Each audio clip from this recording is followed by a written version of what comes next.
Тэгээд өөрийгөө танилцуулах юм бол би яг 25 настай годамжны бүжигчин. 16 настайгаас хойш Солонгос Японд суралцж байхдаа хажуугаар нь бүжгэлж исэн. Тэрнээс хойш тууштай бүжгэлж эхлээд дараа нь Герман, Швейцар, Швед, Голланд, Сингапур гээд аюул олон орнуудаар бүжгэлж явсан байгаа. Тэгээд гол нь олон улсын сургалтуудад хамрагдаж дандаа Монголд төлөвлөж хамгийн анхны хүн нь болж очиж ирсэн иймэрхүү туршлагатайгаар явж байгаа. Харин өнөөдөр бол миний анх удаа Америк нэгдсэн улсад буюу годамжны бүжгийн төрлөх их оронд ирсэн үйл явдал байгаа. Өмнө нь энэ утга руу зөвлөхээр хизээч ингэж сэтгэл шолоодож байгаагүй. Бас өнөөдөр шиг эзнийг шиг амьдралд хизээч би ингэж яг өнөөдөр зүтгэж байгаа шиг ингэж хизээч зүтгэж байгаагүй. Тэгэд Америк нэгдсэн улсад ирсэн яг эхний сэтгэлээс хуваалцах юм бол би яг гэртээ байгаа юм шиг амар дотн мэдрэмжийг аваад байгаа, өөр өөртөө айгу гайхаад байгаа. Яагаад гэд бодоод үзэхээр би ухаан орсон цагаас хойш миний үзчихсэн, тэмүүлжсэн, зоржсэн бүх зүйл яг энэ Америк нэгдсэн улстай байн холбоотой байж таарсан байдаг. Тиймээс ч очихоос би айгу их имээдэг байсан. Гэхдээ бас давхар тэмүүлдэг байсан. Тэгэд энэ газартаа яг чуулганд оролцохоор өргөдөх үедээ миний хамгийн түрүүнд толгоонд орж ирсэн бодол юу вэ гэхээр яана. Тэгээд яагаад намайг урьсан болов? Би тэнд амьдардаг монгол залуучуудад юуг санал болгож чадах юм болов? Юугаараа илүү, юугаараа өөр болоод энэ бүжигчин залууг дуудсан юм болов? Залуучууд би юу гэж чадах юм болов гэх. Тэгээд би аюул олон залбирсан, аюул олон гуйсан. Тэгээд надад сүулт харагцсан орж ирсэн зүйлүүд юу гэхээр би өнөөдөр өөрийнхөө ойлгож авсан хамгийн чухал зүйлүүд болох алдар нэр хүндийн талаарх ойлголт. Дээрээс нь нэмээд өнөөдрийн хүртэл юу намайг тууштай бүжиглүүлээд байгаа юм бэ? 9 жил. Тэгээд Монголд годамжны бүжиг гэдэг зүйл ерөөсөө байгаагүй. Гадаад руу сурахаас арга байхгүй зүйл нэг. Тэр яагаад ингэж тууштай яваад байгаа юм бэ? Дээрээс нь алдар нэр хүнд гэдэг яг ямар утга учиртай зүйл юм бэ гэдэг ойлгосон ойлголтоос танарт хуваалцъя. Тэгэд энийг ярих юм бол хамгийн эхлээд би алдар нэр хүндийг ярих юм бол эхлээд яг өөрийнхөө бага насны юм ярих хэрэгтэй. Яг тэгэхээр би жоохон бахтай миний мөрөдлөл яг дуучин болчиг гоё биетэй кул ах болохыг хүсдэг байсан. Тэгээд 440 Гц гэдэг альбом гарч байгаад Kiss You гэж дуу байсан. Kiss You гэдэг дуу хулгайн дуу болж таарах үед миний сэтгэл бол амар шархалсан. Тэгээд би тэрнээс хойш болдгийг дахиад сонсох надад хүсэл төрөөгүй ирсэн. Үнэн болохоор ярьж байгаа шүү. Түүний дараа би яасан гэхээр Chris Brown-ыг шүтэж эхэлсэн. Дуучин Chris Brown-ыг. Chris Brown шиг бүжгэлдэг болохыг хүсэж байсан. Chris Brown шиг биеэрээ дөрөв шивээс болохыг хүсэж байсан. Chris Brown шиг хувцалдаг болохыг хүсэж байсан. Гэхдээ 2009 онд Chris Brown Rihanna-д гар хүрэх тэр өдрийг хүртэл энэ чинээс би юу болж харсан бэ гэхээр би миний шүтж байгаа хүн болгон төгс биш юм байна гэдгийг болж харсан. Би үлгэр дүүрэл авдаг би энэ хүн шиг болох юмсан гэж бодож байгаа хүн болгон төгс байгаагүй дандаа. Би төгс биш хин нэгийг дахин шүтээд яг тэр шиг болъё доо гэхээр би өөрөө эцэст нь яг хин болж таарах юм бэ гэдгийг ерөөсөө ойлгоогүй. Хэрвээ би тэр үед бодож байсан хэрвээ би энэ хүмүүс шиг олон танил болох юм бол би төгс нэг дагдаггүй би төгс биш хүн шиг болохыг хүсдэг байх юм бол намайг дагж байгаа хүмүүс хин болж таарах юм болоо гэж амирх бодсон. Яг тэр хүмүүс би нөлөөлж байгаа учраас давхар. Аюулгүй монголчууд тэмцээнд ороод олонний танил нөгөө болдгоороо болоод хүмүүс танигдаад ирэхээр энийг бүр асар ихээр ойлгож гэлсэн. Мэдээж хийж хийсэн зүйлээрээ хүнд үнэлэгдээд алдар нэр хүндийг авахыг хүсдэг. Гэхдээ энэ алдар нэр таних биш. Би юу гэж хэлэх гээд байна гэхээр би энэ дэр нэг жишээ ярьсан дээр баг. Миний сонсдог Lecrae гэдэг рэпер байдаг. Тэр айгүй гой номлол нэг удаа ярьж байсан. Би тэрэн дээрээс сонсоод энийг та хэд хуваалцах юм бол арай илүү ойлгомжтой байж магадгүй. Юу гэхээр Мухаммед Алигийн тухай. Мухаммед Алиг мэдээж тэ. One of the greatest. Yep. Мухаммед Али юу гэхээр онгоцон суугаа явж байсан гэж байгаа. Онгоцон цууцсан мэдээж first class хамгийн урд цууцсан. Тэгээд гисэн чинь нөгөө зөөгч юмхтэй яриад сайн байна уу? Мухаммед Али бид нар одоо хөөх гэж байгаа учраас та бүсэлнэ. Хэллээ нөгөө хүн ойлголоо цаашаа явлаа. Бүх хүмүүсийн бүсийн зүйлгээ явж байгаа буцаж ирээд зөрүүл хажуугаар явахдаа харсан чинь Мухаммед Али бүсээ зүгөөс. Тэгэхээр уучлаарай sir та бүсээ зүүн үү? Гэсэн чинь Мухаммед Али өөдөөс нь юу гэж хэлсэн гэхээр уучлаарай Супермен бүс хэрэг үүдгүй. хэрвээ надад Мухаммед Али тэгж хэлсэн шүү дээ. Тэгэх юм бол би л яа би за ойлгож байна. Мухаммед Али юм чи би юм хэлж чадахгүй шүү дээ. Гэтэ тэр эмэгтэй юу гэж хэлсэн гэхээр тийм үү те. Супермен онгоц чирэггүй дээ за. Тэгэхээр энэ чинээс юу гэж хэлэх гээд байна гэхээр бид нар өөрсдөө хичнээн супермен шиг боддог байж болно. Гэхдээ биднээс нэр дахиад илүү хүчтэй супермен гэж байгаа. Тэгэхээр биднэрт өнөөдөр олдож байгаа, орж ирж байгаа энэ алдар нэр хүнд амжилт бүх зүйлийн алдрыг би хэн дөрөхийг хүсэж байгаа гэхээр би бурхан дөрөхийг хүсэж байгаа.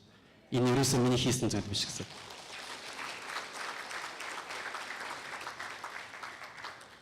Тэгэхээр яг энийг ойлгоогүй залуучууд талаас би харъя л да. Би адилхан залуу хүн бусад залуучуудын би юу ярьж явдаг, юу хийдэг, чөлөө цагаараа юу өнгөрүүлдэг бүгдийг мэдж байгаа.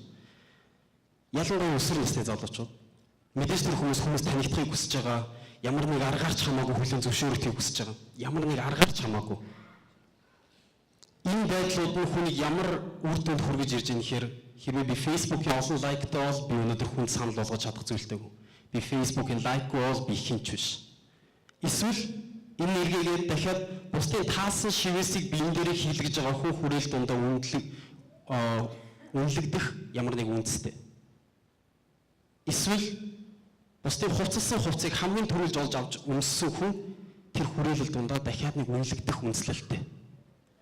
Эсвэл дахиад эргээгээд бусдын сонссон дууг сонсдог юм шиг аашилдаг залуу тэр бусад тэр өөрсдийнхөө хүрээлэл дундаа дахиад үнэлэгдэх нэг үндэслэлтэй.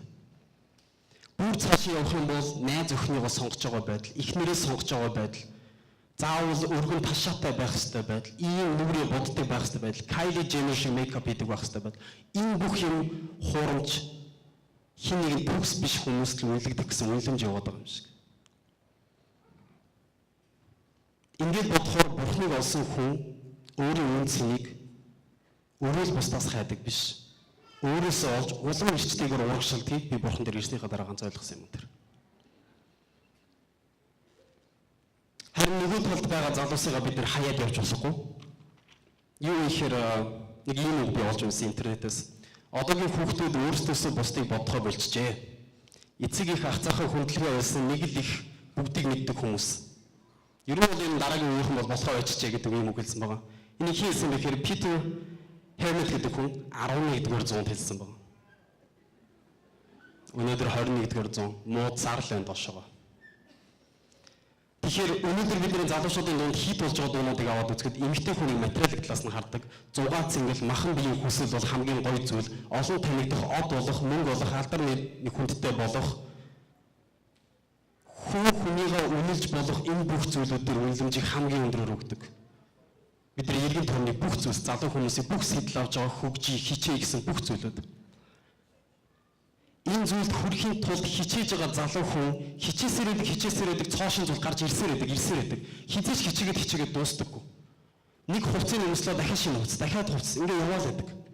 Нэг гоо өхөнтэй үерхлээ солилоо, дараагийн модонд орж байгаа өхөнтэй үерхлээ солилоо яваал байдаг. Яваад хизээч дуустдаггүй. Яг мөрөн тойрол дотор орсон юм шиг. Та бусдын үнэлэмжэн дээр дөрүүлж амьдрах аваас энэ эцэс хязгааргүй мөрөн тойрлууданд орсон мэт таныг цуцаадаг, ядраадаг бөгөөд эцэст нь амьдралыг таньж авч одох аюултай. Та хүн таалагдах гэж амьдрах юм бол хизээч дуусахгүй гэсэн. Төгс биш нэгэнд. Төгс биш нэгнээс үнэлэмжийг харах юм бол хизээч тэр хязгааргүй гэсэн. Тэгэхээр би ганц гол хэлэх гээд байгаа миний юу ихээр нэг супермен байгаа тэр нь таалагдах гэж амьдрьяа л гэж хэлэх гээд байна. Миний ганц ойлгосон зүйл энэ ихний ээлжинд. Дараагийн зүйл юу ихээр би хоёр сэдвийг ярих гэж энэ тайзан дээр гарч ирсэн. Тэгэл болоо. Юу ихээр энэ болохоор яагаад тууштай бүжгэлсэн бэ гэдэг асуудал. Би Америкт муучаа сая харж байгаа байхгүй юу? Ингээл машинаар явж байгаа. Тэгмээд яа одоо ингээл энэ талаас трансформерс гарч ирээд энэ талаас ингээл цуврал алуурчод гүйлдэл авах бах та. Яг кинонд дэр тэгж л үзсэн юм чи та. Тэгээд тэгсэн чи ерөөсөө тийм байгаагүй. Тэгээд амар юм тайван, утгартай айч юм шиг. Юу хэр миний төсөөллөөс Америк шал өөр байсан яг ирээд үзгээд. Магадгүй энэ сууж байгаа залуучуудын дунд Америк төсөөлсөн шиг ч байж чадаагүй бах. Мөрөөдлийн улс шиг байж чадаагүй бах. Монголд байгаа тэр бүх арих, клуб, залуучуудын өвс хар тамхи татаж хэрглэж байгаа байдал цаг нар PC-дж байгаа байдал, кофе шоп цуугаад ховжиг баддаг байдал бүгдийг хаяад би өөрөө өөрчлөлт өгөөд энэ улс руу ирээд явах гэсэн чинь бас яг бодсноор ч байгаагүй гэж магадгүй. Сургууль сурах гэсэн чинь мөнгө нь олдохгүй байж сургууль хаяад тэсгүй ажил хийгээ явж иж магадгүй. Энэ нэрэндээ бүр гаццсан ингээ энэ чинээс гарч чадахгүй. Яах юм мэдэхгүй. Би энэ чинээс өөртөө байгаа нэг жишээ хэлье. Би 2008 оноос хойш бүжгэлж байгаа. Гэхдээ өнөөдөр 2016 17 он гарах гэж байна. Надтай цуг бүжгэлж ихэлсэн найзууд дундаас маань нэг мянч байхгүй. Ганцаархнаа яваалаа. Ганцаархнаа гадаад руу гүйл яваалаа. Гэхдээ би болох юм бол дараагийн үед бүжиг заах хүн байхгүй Монголд. Тэгэхээр би юу гэж бодсон гэхээр би ганцаараа байсан бол окей ингээл дуусаа. За одоо ингээл болиё дөө. Угаас манай шантарсан гэж би ч гэсэн ингээл хайчих. Бүжгээр амьдрахгүй юм ба штэ. Тэгэж бодоогүй нэг шалтгаан юм ихээр надад бурхан байгаа гэдэгт би итгэжсэн. Монгол бүжгэлдэг бидний 7 хоног бэлдэж байгаа нэг бүжгэлдэг гарааны мөнгө 50,000 төгрөг. Энэ тэр бол $20. 7 хоног бэлдэж байгаа нэг бүжлээд $20. Монголд олж байгаа бүх сургалтынхаа орлогоор бид нар ч гэж би гадаадын бүжгийн сургалтууд руу ингээд явдаг. Нэг сургалт нь нэг өдрийнх нь хичээл нь $30. Нэг цагийнх нь хичээл нь $30. Тэгэхээр энэ хөө хэцүү байдлууд байдаг. Гэхдээ түрүүн та нарын үзэгч байгаа энэ залуу шантрахгүй хичээсээр байгаа. Бурхантай байгаа учраас. Тийм учраас чи ч гэсэн яг одоо энд суугаад шантрах гэж байгаа бол үгүй шүү залуу минь. Ийм амархан бууж өгөхгүй шүү. Ирсэн бол дуусгах хэрэгтэй. Бурхан чамайг явуулсан бол энэ зориг байгаа, энэ төлөвлөгөө байгаа. Ирээд хийх хэрэгтэй юм байгаа. Энэ чинээс аваад Монгол руу буцмаар бол яаж буцах хэрэгтэй юм байгаа. Тийм залуучууд авчиж санал болгох хэрэгтэй юм байгаа. Би анхудаа ирж байгаа гэж хэлсэн шүү дээ. Энийг дуусаад би одоо элээр явна. Тэнд байгаа хамгийн том бүжгийн сургалтууд очино. Би очиод тэнд байгаа бүх Америкийн бүжигчдтэй үнэхээр л алалцсан л гэж бодож байгаа. Тэгээд буцаад Монголд очиод би Монгол залуучуудаа юу санал болгож чадхаар тэр бүгдийг аваад очих болно. Тэгэхээр би залуучуудад хэлэх юм нь бурхан танд төлөвлөгөө байгаа, таныг ийшээ авчирсан байна, бүх юмыг танд бэлдэж өгсөн байна. Одоо өөрөөс чинь гарах юм нэхэр хичээл зүтгэл. Бид нар залхуурч болохгүй. Бид нар амар hard work хийж хийх ёстой. Тэгэхээр энэ доо залуучуудыг би бүр аминчлан гуйж байна. Яг тэгэхээр би өөрөө Монголд амьдардаг залуу шүү дээ. Би Америкт байдаг, би ийм гой боломжтой оронд амьдардаг хүн биш. Би Монголд байдаг залуу. Миний гарааны мөнгө 50,000 төгрөг. Би хүүхдэд хийж идэг, би байрны зээлтүүлдэг, бүх юм төлдөг. 50,000 төгрөгөөр. Тэр энэ доо залуучууд та нарт бүх боломж та нарт хил байна. Please та би амар их хичээл зүтгэл гаргаасаа гэж бодож байна өөрөөсөө. Яг тэр Монголоос ирсэн нэг залуу ингэж болоод байгаа юм чинь. Яг миний хэлэх юм ингээд байсан. Тэгээд эзэн даалтрыг өргөе. Тэгээд анхудаага ирж байгаа сонсч байгаа хүмүүс хүмүүс you guys gotta believe in God нэрнгэсэ. Тэгээд та нарт асар их хүч өгөх бол наамлаа. Энэ амар гоё зүйл.